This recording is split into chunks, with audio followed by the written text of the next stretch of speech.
শুধু এই কথাকে আমাদের মন থেকে তুমি আল্লাহ মুছে দাও।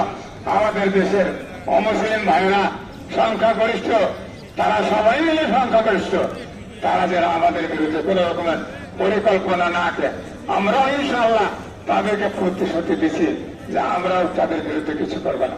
আবার ব্যক্তিগত ভাবে কোন ভাই কিছু করে দিলেন, সে দায়িত্ব হল সরকারের যে তাকে প্রশাসনিক ভাবে যথেষ্ট শাস্তি দেওয়া, সে মুসলিম হোক অমুসলিম হোক, অপরাধীকে তার অপরাধের শাস্তি দেওয়া।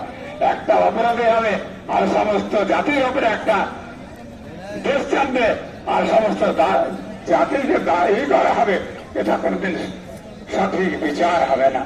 যে দোষ করবে তাকে শাস্তি দেয়, সে মুসলিম হোক অমুসলিম হোক।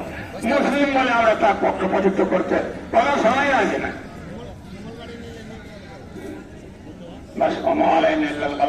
এবার আপনারা যান, কিন্তু কাজে আমরা কোরবানি করবো সতর্কতার সাথে। সতর্ক বলতে গলিতে আপনি কোরবানি করবেন না, রাস্তার ধারে গলিতে কোরবানি করবেন না, কোরবানি করবেন বাড়ির পিছন দিকে।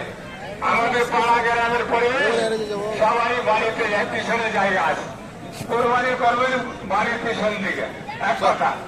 দ্বিতীয় কথা, কোরবানি করার পর যে সমস্ত নোংরা জিনিসগুলো আমরা কাজে লাগাই না, সেগুলোকে সাথে সাথে মাটি ঘুরে পুঁতে দিবেন।